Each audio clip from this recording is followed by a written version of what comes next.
कि भारत के अंदर तनाव फैल जाए, भारत के अंदर हिंदू मुसलमान एक दूसरे के खिलाफ खड़े हो जाएं, लेकिन उसमें वो नाकाम हुआ।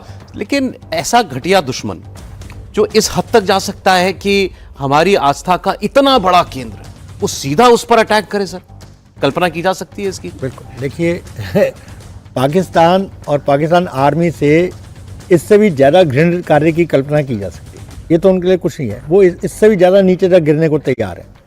देखिए पाकिस्तान का जो सर्वाइवल है, उनकी आर्मी का, हर वॉर में इंडिया से वो हारे, हर वॉर में।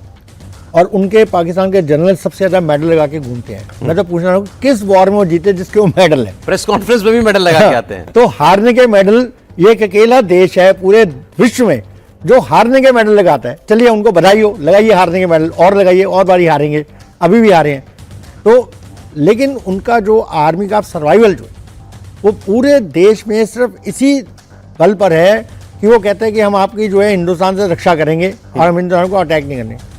हर बारी हार होने के बाद फिर वो एक नया नैरेटिव चला देते हैं कि हम जीते हैं। अभी देखिए ये जो ऑपरेशन सिंदूर खत्म हुआ, उसके भी बार वहाँ पर झंडे लेके घूम रहे हैं और आर्मी के बारे में वाह वाह चल रहे हैं, पूरा मीडिया उनका, सब लोग, क्योंकि सब लोग आर्मी से डरते हैं। उनको पता है अगर कुछ नहीं आर्मी के फेवर में बोला तो अगले दिन वो गायब हो जाएंगे। तो वहाँ तो बड़ा आसान है गायब करना किसी को, ये आर्मी का रूल है। तो ये जो उनकी मेंटेलिटी है आर्मी के जनरल्स की। एक दूसरी चीज़ को बताता हूँ, आर्मी के जनरल्स आप देखिए, हमारे देश के जितने जनरल, हमारे फील्ड मार्शल मेनक से लेकर जितने जनरल हुए हैं, वो सारे हिंदुस्तान में ही हैं, कोई बाहर नहीं गया, सब आराम से शांति से रह रहे हैं और आप मीडिया पर देखते हैं उनको। लेकिन पाकिस्तान का ढूंढने से भी एक जनरल नहीं मिलेगा जो पाकिस्तान में रह रहा हो। जैसे वो जनरलशिप खत्म होते हैं, गायब होकर यूके चले जाते हैं या दुबई चले जाते हैं या अमेरिका चले जाते हैं। तो ये खुद ही दर्शाता है कि वो अपने ही देश में खुद को सुरक्षित महसूस नहीं करते हैं। इसका मतलब क्या है कि उनके देश की जनता जानती है वो कितना घृणित काम करते हैं, कितना बुरे काम करते हैं, अपने देश का नाम बदनाम करते हैं, देश को लूटते हैं और देश की जनता को भूखा मारते हैं। तो उनके साथ कौन प्यार करेगा? कोई नहीं। लेकिन ये आर्मी जनरल्स की फितरत है, ये उनकी रहेगी। तीसरा पॉइंट, जैसे आपने बोला रिजर्व, अभी एक और बैल सर ने बिल्कुल बड़े तफसील से एक्सप्लेन किया कि उनका काम है हिंदुस्तान की जो यूनिटी है उसको किसी ना किसी तरह से तोड़ा जाए, और वो उसकी हर कोशिश करते हैं। पहले उनको था हिंदू मुस्लिम टारगेट करो, बड़ा आसान है करना, लेकिन सफल नहीं हुए। पहलगाम करके भी देख लिया, सफल नहीं हुए। तो उनको नेक्स्ट था कि नेक्स्ट माइनॉरिटी कम्युनिटी कौन सी है जिसको टारगेट कर सकते हैं, तो सिखों की कम्युनिटी है। और आप जानते हैं कि यूके में बैठ के, कनाडा में बैठ के कुछ जो घृणित कार्य करते हैं, खालिस्तान का नाम बोलते हैं, तो उनको लगा ये अच्छा मौका है, शायद हम इससे कर मुझे ये जानकर थोड़ा सा अच्छा भी लगा इस पूरी खबर को देखने के बाद कि पाकिस्तान को दरअसल अंदाजा ही नहीं है भारत में, भारत क्या है, भारतीयता क्या है, इसका उसको अंदाजा नहीं है। नहीं तो वो ये कोशिश नहीं करता, ये बचकाने की कोशिश नहीं करता कि अपने यहाँ टीवी पर जाकर ये बोले कि भारत ने ही अमृतसर के ऊपर हमला बोल दिया। मतलब उसको उसका ये सोचना कि भारत में कोई व्यक्ति इस बात पर यकीन कर सकता है, तो मुझे तरस आता है उनकी सोच।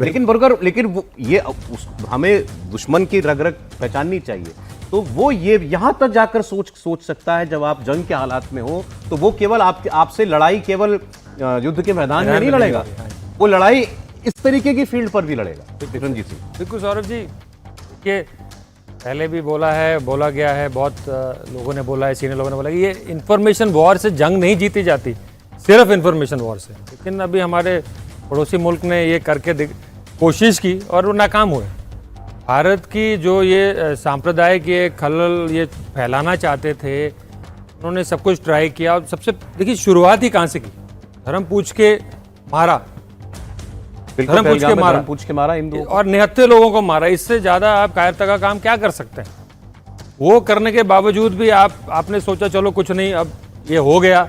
जब 10-12 दिन कुछ नहीं हुआ, जब 6-7 की इंटरवीनिंग नाइट में आपकी सारे टारगेट्स को हमने विनाश किया उनका, तो अगले दिन आपको ये आइडिया आया कि अभी तो कुछ नहीं हुआ, और जो हम चाह रहे थे कि कुछ अनरेस्ट हो जाए इंडिया में वो भी नहीं हुआ, अब हमारे पे अटैक भी हो गया, अब तो कुछ तो करना पड़ेगा।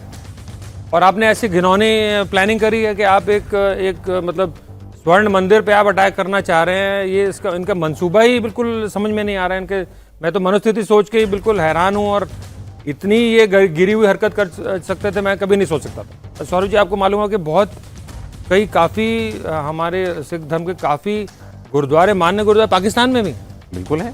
जैसे आप ननकाना साहब कह लीजिए, गुरु नानक का जन्म स्थान, ठीक है, गुरुद्वारा डेरा साहब, गुरुद्वारा पंजा साहब, ऐसे 1-2 और भी गुरुद्वारे हैं जो अमृतसर में, करतारपुर साहब, करतारपुर में आपने सुना होगा, पीछे प्रॉब्लम थी जब वो विजिट नहीं करने दे रहे थे, वीज़ा।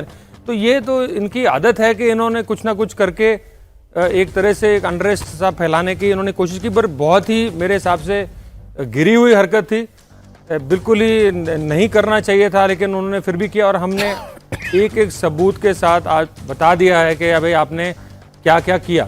तो आप ये सोच रहे हैं कि इंडिया का मीडिया ये मान लेगा कि हमने स्वयं किया, ये हमारा कोई सुसाइडल था या कोई हमारा कुछ अपना मंसूबा था कि हम कोई एक पॉलिटिकल एजेंडा इसको फर्दर करना चाह रहे थे। मुझे तो बहुत ही खराब लग रहा है।